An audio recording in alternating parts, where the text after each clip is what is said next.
What's up, everyone? My name is Gus Robertson. In my previous videos, just kind of did like a simple intro and just basically say that my content is a total financial picture for clients, whether it's is investments, mutual funds, stocks, things like that, or real estate or insurance-based products. But I don't believe in UL or whole life. I like to throw that one out there. But I do get this question a lot from clients. I got this probably at least 3 or 4 times. But the reason why I wanted to kind of put this one out there is because I've never really done this before, of course, with social media. But a lot of people that even like live in my area don't know 100%. They think they have an idea about what I do. It's because I do so much business with people that send me business from other areas of the United States. The question that I got the other day I thought was pretty funny. It says, how many businesses and companies am I involved in? What do I do? Why do I do it? That was a big one. It's like, why am I so involved in so many things? How do you know so much about the things that you do? I get it from neighbors, friends, clients, and recently, probably because of this, I'm getting a lot of emails from people I haven't talked to in probably 10 plus years. I think my belief is this: it's very hard to support yourself and your family on just earned income. I think that 50 years ago, people probably had 1, 2, 3 jobs until they got to the point where they got so good at one job that they were able to be successful in that one job. And whenever I say most people, I'll say most people in today's world, unless you're in the top 20% of earners in the United States, you cannot survive on one income. And a lot of times, even if the husband and the wife or whatever partnership or whatever, it's really difficult to survive in today's world on 2 incomes. And so I'm going to kind of get into that a little bit. For me, I figured it out early in my teens. The only way to be successful and create opportunities and access is a word that I use a lot, but the only way to do that is with self-education. It is the only way. I was not a very good student. It's not because I didn't want to be a good student, but in high school and elementary and junior high and even in college, I liked what I liked.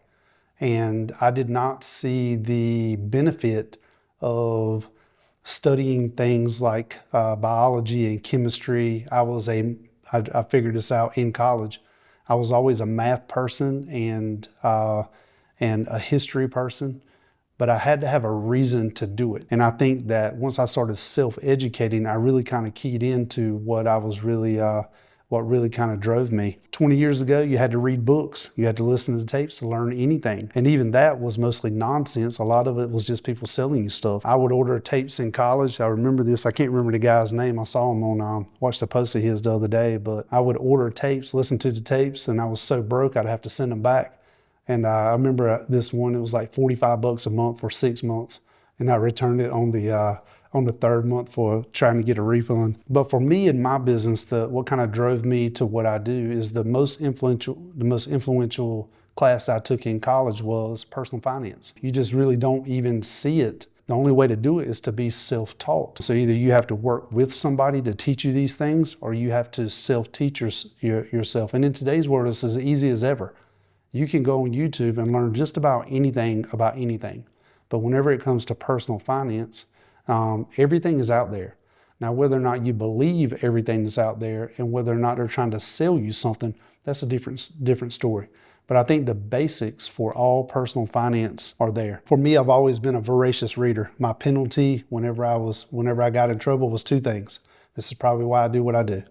I was forced to read and I was forced to do multiplication tables. That's all I remember about my elementary school career, or my elementary school time, was those 2 things. But I did start to notice that I really focus in on one type of book.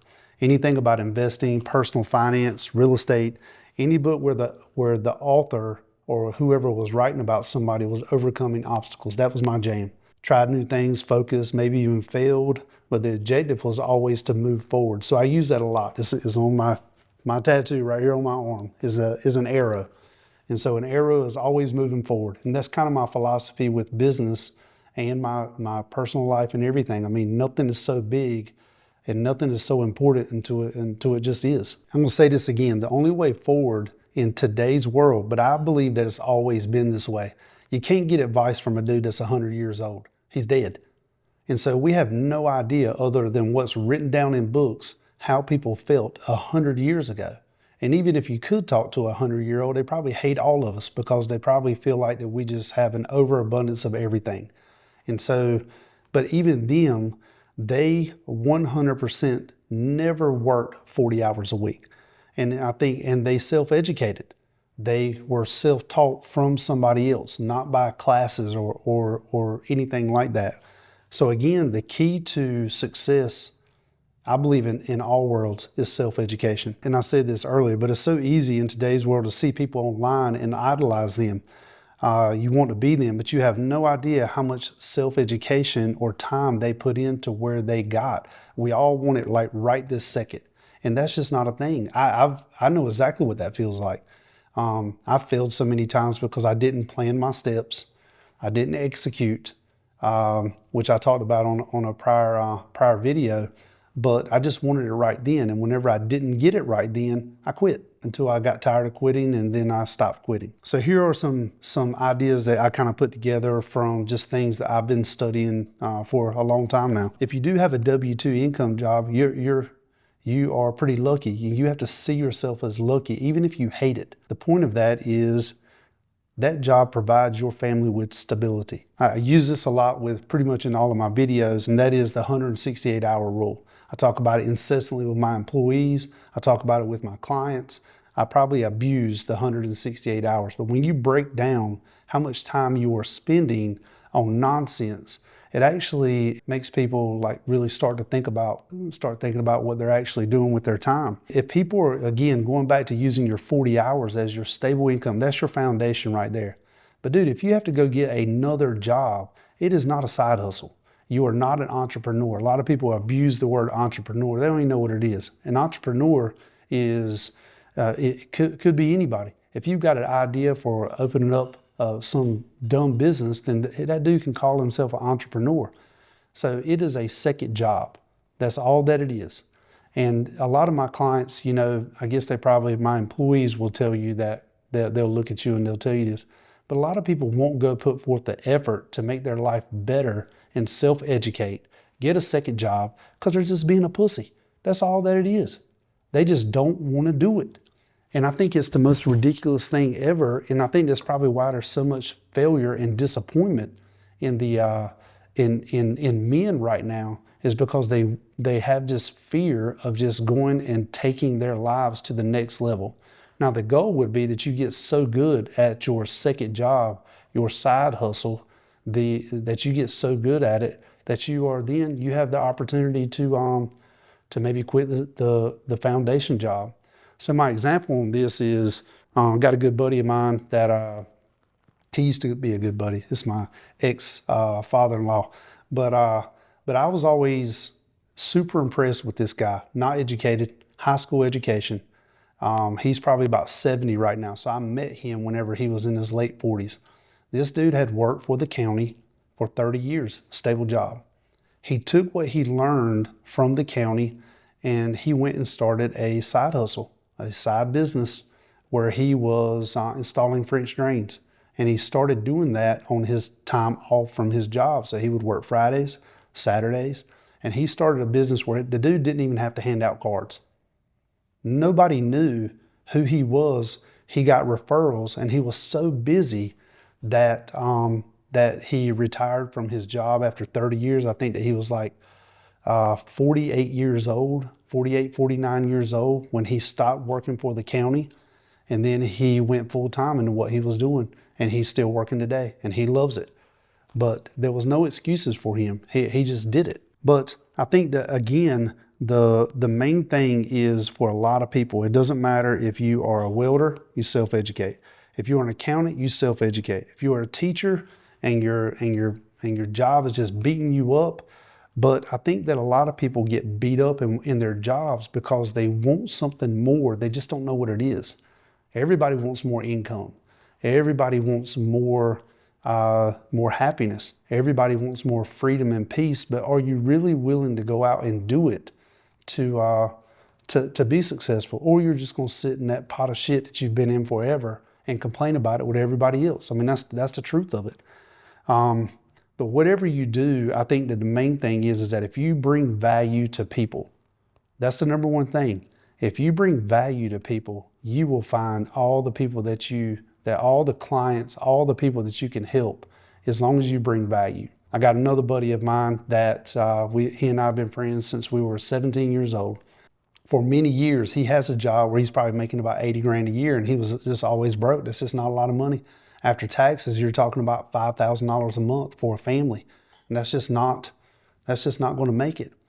Well, finally, he went and got 2 more jobs, and then he took what he learned from his first job, quit those 2 jobs, and now he just works like 3 or 4 hours on the weekends, and he makes extra probably $1,000-1,500 a week in 5 hours. That's it. I remember during that conversation that we were having before he took those initial 2 jobs, the dude was trying to find a way how to cut protein powder and the gym out of his expenses to save money. So this is where you really have to think about things as cutting out the best scenario. And for a lot of people, it's not. They just can't. So doing more is always a scenario. So my suggestion on this is, like, instead of being disappointed in yourself and always asking, use the resources that we all have. You can follow people. You can listen to content. Alex Hormozy, Cody Sanchez, Tony Robbins, Ed Mylett. My favorite right now in the sales field is Andy Elliott. If you're a guy or a girl that you have a full-time job and you're looking to really, really like build something for your future, then the financial services field, I hate the word services, but the financial planning field, whether it's insurance or financial, is a great place for you to kind of land and learn and build and self-educate. I believe this. The fear of doing more and stepping out of fear is so ingrained in people right now that they would rather just bitch and complain about it. I really do. To other people who are also just going to bitch and complain about it. I don't think it's natural for men and women to bitch and complain. I think a lot of the unhappiness in the world is because men are just looking for more purpose. And I think that they're looking for other people to give it to them, and it's just not going to happen. You're going to have to go out and do these things on your own, and then people will notice. So no matter what, study, read, look at YouTube, follow people, and then put people in your life that are in a better position that you are. Take advice from those people. Never take advice from broke people.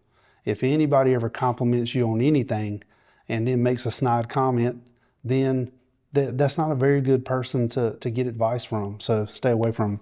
If you want more, do more, and separate yourself from the sheep. I appreciate you watching. If you need some ideas or need some resources or people to follow, no matter what that side hustle or second job is that you might need, there are plenty of resources on YouTube for you to watch and just execute, just move forward. But again, if you have some questions or comments, just leave them below. See you next time.